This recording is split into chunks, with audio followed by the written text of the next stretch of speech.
Hello students, today we are discuss about second year intermediate economics syllabus and important topics. We are already మనం first ఇయర్లో what is the economics అనేది దాని గురించి మనం already discussion చేసుకున్నాం. What is the economics, what is the economy. Second ఇయర్లో మనం నేర్చుకునేది మొత్తం కూడా economy, economy not economics. Economics it is explains complete theoretical methods.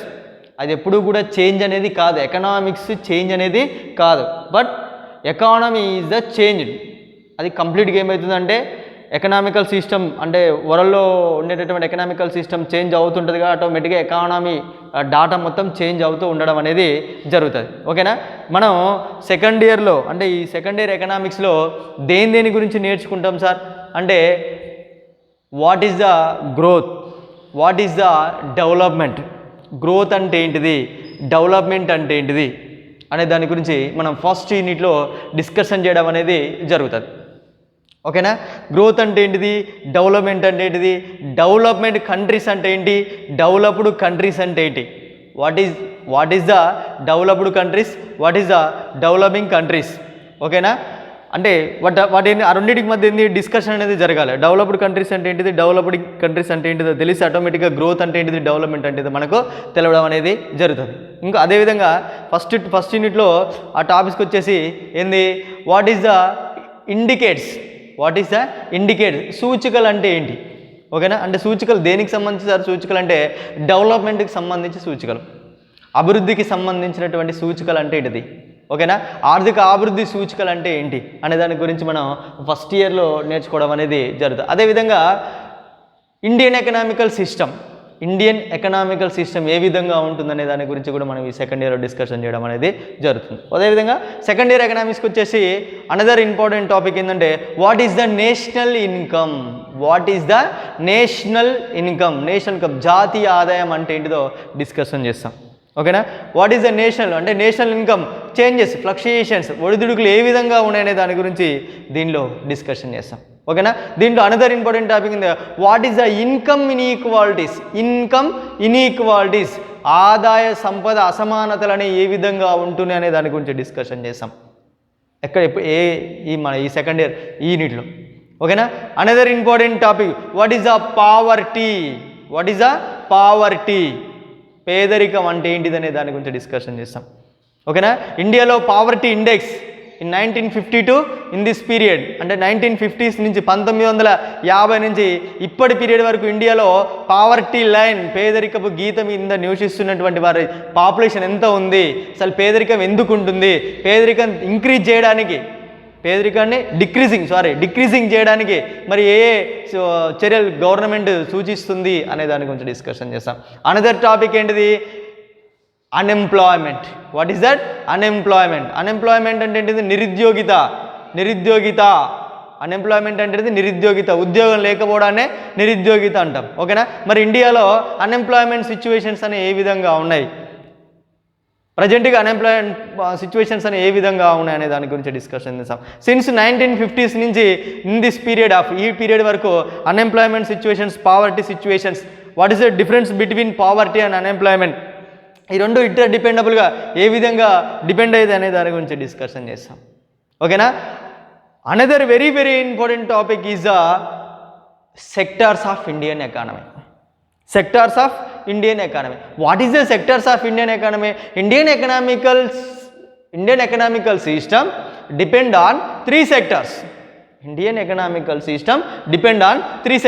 What is that అంటే number 1 agriculture sector, number 2 industrial sector, number 3 service sector. Number 1 agriculture sector, దీన్నే primary sector అంటాం. Number 2 industrial sector, దీన్నే secondary sector అంటాం. Number 3 service sector, దీన్నే third sector అని కూడా పిలుస్తాం. అంటే ఇండియన్ ఎకనామికల్ సిస్టాన్ని ఏం చేస్తాం, 3 పార్ట్స్గా డివైడ్ చేయడం అనేది జరుగుతుంది. ఏంటంటే అగ్రికల్చర్ సిస్టమ్, ఇండస్ట్రియల్ సిస్టమ్, ఇంకోటి ఏంటిది సర్వీస్ సిస్టమ్. దీన్నే అగ్రికల్చర్ సెక్టార్ అంటాం, ఇండస్ట్రియల్ సెక్టార్ అంటాం, థర్డ్ సెక్టార్ అంటాం. ఓకేనా. ఏ కంట్రీ అయితే అంటే వరల్డ్లో ఉన్నటువంటి కంట్రీస్లో ఏ కంట్రీ అయితే అగ్రికల్చర్ సిస్టమ్ బాగా డెవలప్మెంట్ ఉంటుందో, ఇండస్ట్రియల్ సిస్టమ్ బాగా డెవలప్మెంట్ ఉంటుందో, సర్వీస్ సిస్టమ్ బాగా డెవలప్మెంట్ ఉంటుంది, అంటే అగ్రికల్చర్ సెక్టర్ బాగా డెవలప్ అయ్యి, ఇండస్ట్రియల్ సెక్టర్ బాగా డెవలప్ అయ్యి, సర్వీస్ సెక్టర్ కూడా బాగా డెవలప్ అయినంటే ఆ కంట్రీని ఏమని పిలుస్తాం అంటే మనం డెవలప్డ్ కంట్రీగా పిలవడం అనేది జరుగుతుంది. దేనిగా పిలవడం అనేది జరుగుతుంది? డెవలప్డ్ కంట్రీగా పిలుచుకోవడం అనేది జరుగుతుంది. ఎక్కడ సార్ అంటే ఎక్కడైతే ఏ కంట్రీలో అయితే agriculture sector, industrial sector, third sector develop అయి ఉంటుందో ఓకేనా, ఆ కంట్రీని ఏమని పిలుస్తామంటే డెవలప్డ్ కంట్రీగా పిలుచుకోవడం అనేది జరుగుతుంది. ఓకేనా. ఏ కంట్రీలో అయితే అగ్రికల్చర్ సెక్టార్ ఇప్పుడిప్పుడే డెవలప్ అవుతుందో, ఇండస్ట్రియల్ సెక్టార్ ఇప్పుడిప్పుడే డెవలప్ అవుతుందో, ఓకేనా, సర్వీస్ సెక్టార్ ఇప్పుడిప్పుడే డెవలప్ అవుతుందో దాన్ని డెవలపింగ్ కంట్రీస్ అంటారు. ఏమంటారు?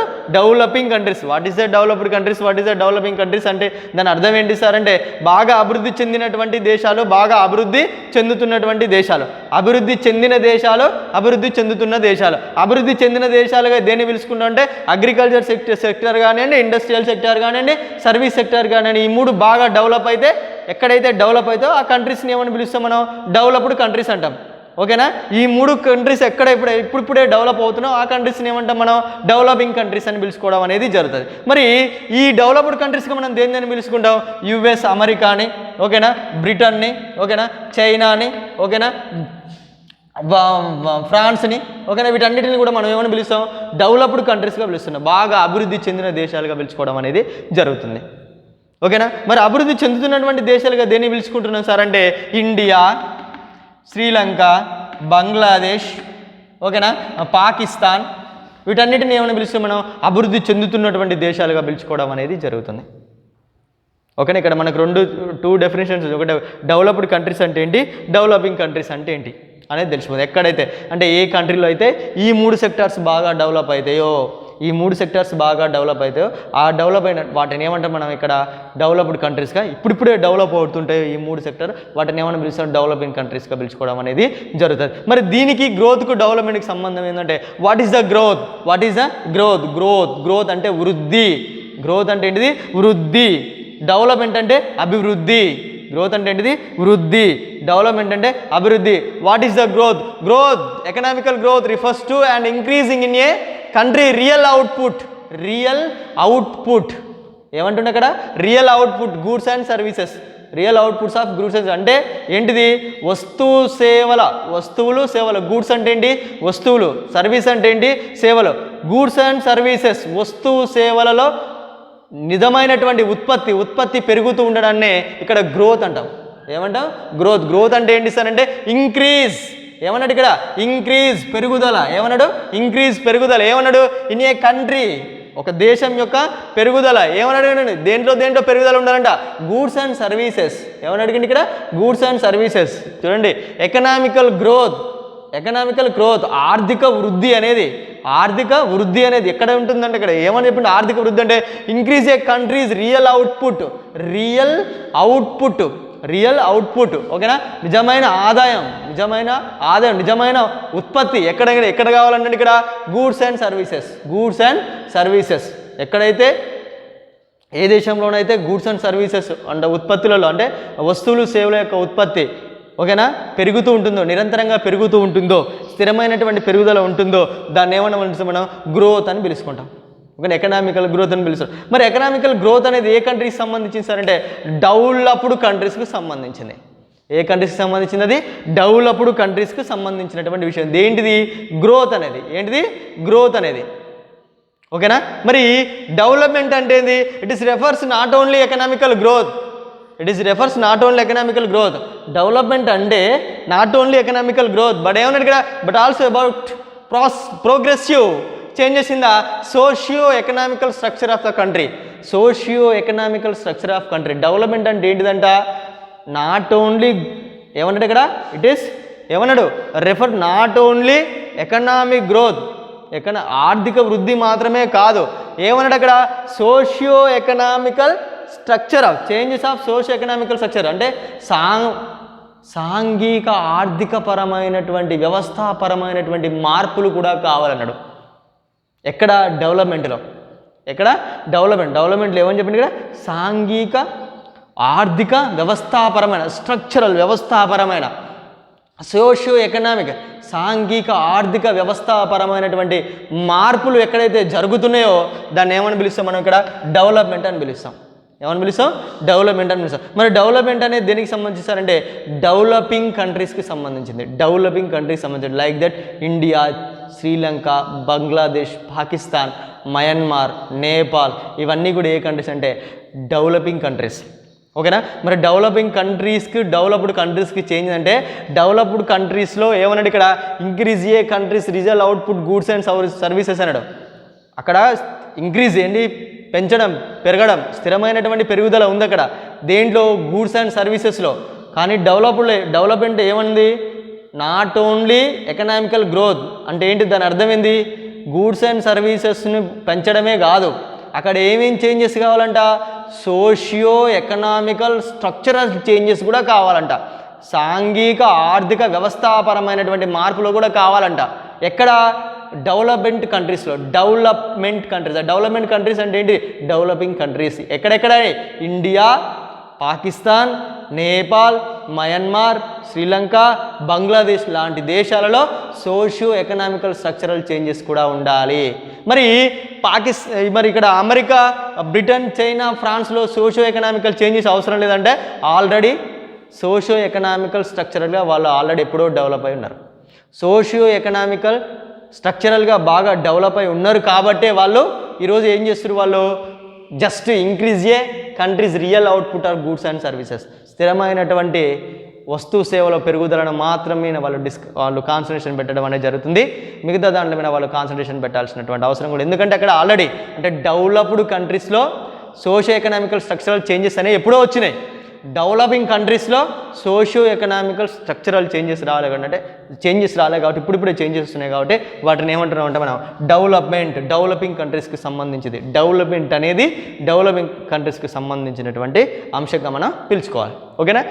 దీన్ని ఏమంటామంటే మనం what is the growth, what is the development అని మనం పిలుచుకుంటాం. ఇంకోటి ఏంటంటే దీంట్లో మంచిగా మీరు సెకండ్ ఇయర్ ఎకనామిక్స్లో బాగా గుర్తుంచుకోవాల్సిన ఒక విషయం ఉందమ్మా. ఏంటంటే ఇండియన్ ఎకనామికల్ సిస్టాన్ని ఎన్ని పార్ట్స్గా డివైడ్ చేసిరు అనగానే 3 పార్ట్స్, అది గుర్తుపెట్టుకోవాలి. ఏంటిదంటే ఒకటి primary sector, 2 secondary sector, 3 third sector. Primary sector అంటే అగ్రికల్చర్, వ్యవసాయ రంగానికి సంబంధించింది. సెకండరీ సెక్టర్ అంటే ఇండస్ట్రియల్ సెక్టర్, పారిశ్రామిక రంగానికి సంబంధించింది. సర్వీస్ సెక్టర్ అంటే థర్డ్ సెక్టర్, ఇది సేవా రంగానికి సంబంధించింది. ఈ 3 సెక్టార్లు మీరు మర్చిపోవద్దు. What is the primary sector అంటే అమ్మడే చెప్పాలి, what is the secondary sector అంటే అన్ని చెప్పాలి, what is the third sector అంటే అన్ని చెప్పాలి. అగ్రికల్చర్ దీన్ని ఏమంటాం మనం? ప్రైమరీ సెక్టర్ అంట. ప్రైమరీ సెక్టార్లో ఏముంటాయంటే ఆల్ టైప్ ఆఫ్ కల్టివేషన్, అన్ని రకాల సాగు సంబంధించి అన్ని రకాల పంటలకు సంబంధించి అన్నీ కూడా అగ్రికల్చర్ సెక్టార్లో ఉంటాయి. అగ్రికల్చర్ సెక్టార్లో ఏమంటారు? ఆల్ టైప్ ఆఫ్ కల్టివేషన్, అన్ని రకాల సాగు పద్ధతులు ఉంటాయన్నమాట. వరి, గోధుమ, జొన్న, మొక్కజొన్న వీటన్నిటికి సంబంధించినటువంటి అన్నీ కూడా ఎలా ఉంటాయి? అగ్రికల్చర్ సెక్టర్ అంట. వాటితో పాటు నాట్ ఓన్లీ సీడ్స్, వాటి విత్తనాలకు సంబంధించి మాత్రమే కాదు, ఇంకేమడిగింది అక్కడ ఏముంటాయంటే హార్టికల్చర్ ఉంటుంది, ఫిషరింగ్ ఉంటుంది, పౌల్ట్రీ ఉంటుంది, కోళ్ళ పెంపకం, చేపల పెంపకం, అడవుల పెంపకం, అర్థమైనా ఈ తేనె పట్టుపురుగుల పెంపకం, ఇవన్నీ కూడా ఎందులో ఉంటాయంటే అగ్రికల్చర్లో ఉండడం అనేది జరుగుతుంది. ఇంకోటి ఏంటంటే ఇండస్ట్రియల్ సెక్టర్. మరి ఇండస్ట్రియల్ సెక్టర్స్ ఏముంటాయంటే small scale industries, micro industries, small scale industries, ఓకేనా, medium industries, large scale industries, heavy industries అంటే పరిశ్రమలు, ఓకేనా, సూక్ష్మ పరిశ్రమలు, చిన్న తరహా పరిశ్రమలు, ఓకేనా, మధ్య తరహా పరిశ్రమలు, పెద్ద పరిశ్రమలు, మెగా పరిశ్రమలు, అన్ని రకాల పారిశ్రామిక రంగానికి సంబంధించిన అంశాలు మొత్తం కూడా ఈ ఇండస్ట్రియల్ సెక్టార్లో ఉంటాయి. నెక్స్ట్ ఏంటిది? సర్వీస్ సెక్టార్, సేవా రంగం. దీంట్లో ఏముంటాయి సార్ అంటే బ్యాంకింగ్, ఇన్సూరెన్స్, ట్రాన్స్పోర్ట్, ఓకేనా, and all type of service, IT, information technology, postal department, tourism department, ఓకేనా, ఇవన్నీ కూడా దేంట్లో ఉంటాయి సార్ అంటే సర్వీస్ సెక్టార్లో ఉండడం అనేది జరుగుతుంది. ఈ మూడింటిని మీరు బాగా గుర్తుపెట్టుకోవాల్సి ఉంటుంది. ఓకేనా? ఈ అయిపోయిన తర్వాత మళ్ళీ దేని గురించి డిస్కషన్ చేస్తాం సార్ అంటే ఇంటర్నేషనల్ ట్రేడ్, అంతర్జాతీయ వ్యాపారం గురించి డిస్కషన్ చేస్తాం. దేంట్లో? ఈ ఎకనామికల్ సిస్టంలో. ఓకేనా. మరి అగ్రికల్చర్ సెక్టర్ గురించి చాలా డెప్త్గా చదువుకుంటాం, ఇండస్ట్రియల్ సెక్టార్ గురించి చాలా డెప్త్గా చదువుకుంటాం, సర్వీస్ సెక్టార్ గురించి చాలా డెప్త్గా చదువుకుంటాం. ఓకేనా. దీని తర్వాత ఇంటర్నేషనల్ ట్రేడ్ గురించి చదువుకుంటాం. ఆ తర్వాత ఏం చేస్తామంటే తెలంగాణ ఎకనామికల్ సిస్టమ్ గురించి చదువుకుంటాం, తెలంగాణ ఎకనామికల్ సిస్టమ్ గురించి చదువుకుంటాం. ఓకేనా. ఇది మనకు ఈ ఫస్ట్ ఇయర్లో ఉన్నటువంటి topics. What is the growth అంటే, వాట్ ఈస్ ద డెవలప్మెంట్ అంటే, what is the Indian economical system అంటే, ఈ ఇండియన్ ఎకనామికల్ సిస్టమ్ ఎట్లా డిపెండ్ అవుతుందని చెప్పిన, what is the developed countries, what is the developing countries అంటే ఏంటి. ఓకేనా. మరి డెవలప్డ్ కంట్రీస్ని ఎందుకు పిలుచుకుంటాం, డెవలప్డ్ కంట్రీస్కి ఎందుకు పిలుచుకుంటాం. ఓకేనా. ఇంటర్నేషనల్ ట్రేడ్ అంటే ఏంటిది, ఒక కంట్రీ ఇంకో కంట్రీ మీద డిపెండ్ అయ్యి, ఓకేనా, అన్ని రకాల ట్రాన్సాక్షన్స్ అంటే వస్తువు సేవలు, గూడ్స్ అండ్ సర్వీసెస్ మొత్తం కూడా ఒక దేశం మీద ఇంకో దేశం డిపెండ్ కావడాన్ని మనం ఇక్కడ ఏమంటాం, ఇంటర్నేషనల్ ట్రేడ్ అంటాం. అర్థమైందా. మరి ఇంటర్నేషనల్ ట్రేడ్లో మరి లాభాలు ఎన్ని, నష్టాలు ఎన్ని, ఇండియన్ ఇంటర్నేషనల్ ట్రేడ్ ఇంపార్టెన్స్ ఎంత, అంటే భారతదేశం యొక్క ఇంటర్నేషనల్ ట్రేడ్ అనేది ఏ విధంగా ఉందనే దాని గురించి కూడా మనం దీంట్లో డిస్కషన్ చేయడం అనేది జరుగుతుంది. మళ్ళీ తెలంగాణ ఎకనామికల్ సిస్టమ్కి వచ్చేసరికి మరి తెలంగాణ ఎప్పుడో ఏర్పడింది, మరి తెలంగాణలో అగ్రికల్చర్ సెక్టర్ ఎట్లా ఉంది, ఇండస్ట్రియల్ సెక్టర్ ఎట్లా ఉంది, సర్వీస్ సెక్టర్ ఏ విధంగా ఉంది, మిషన్ కాకతీయ, మిషన్ భగీరథ, ఆసరా పెన్షన్స్, ఓకేనా, వీటన్నిటిని గురించి, రైతు బంధు, రైతు బీమా, వీటన్నిటి గురించి మనం తెలంగాణ ఎకనామికల్ సిస్టంలో డిస్కషన్ చేయడం అనేది జరుగుతుంది. ఇది మీకు ఫస్ట్ యూనిట్లో ఉన్నటువంటి టాపిక్స్ అనమాట. అయితే మనకు ఫస్ట్ యూనిట్లో అంటే ఎకనామికల్ డెవలప్మెంట్ ఆఫ్ ఇండియాలో దాదాపుగా ఇంతకుముందు ఓన్లీ 10 మార్క్స్ క్వశ్చన్, 2 మార్క్స్ క్వశ్చన్లో ఉండేవి. ఇప్పుడు ఏం చేస్తుందంటే 10 మార్క్స్ క్వశ్చన్, 5 మార్క్స్ క్వశ్చన్లు, 2 మార్క్స్ క్వశ్చన్ కూడా దీంట్లో కంటిన్యూషన్కి ఇవ్వడం అనేది జరుగుతుంది. కాబట్టి అంటే మొన్న ఎగ్జామ్ పెట్టలేదు, ఎగ్జామ్ పెడితే ఈ విధంగా ఉంటుందని ఒక ప్యాటర్న్ ఇవ్వడం అనేది జరిగింది. సో మీరు దీని గురించి కూడా కూలంకుషంగా మనం రోజు డే బై డే దీని గురించి డిస్కషన్ చేయడం అనేది జరుగుతుంది. ఓకేనా.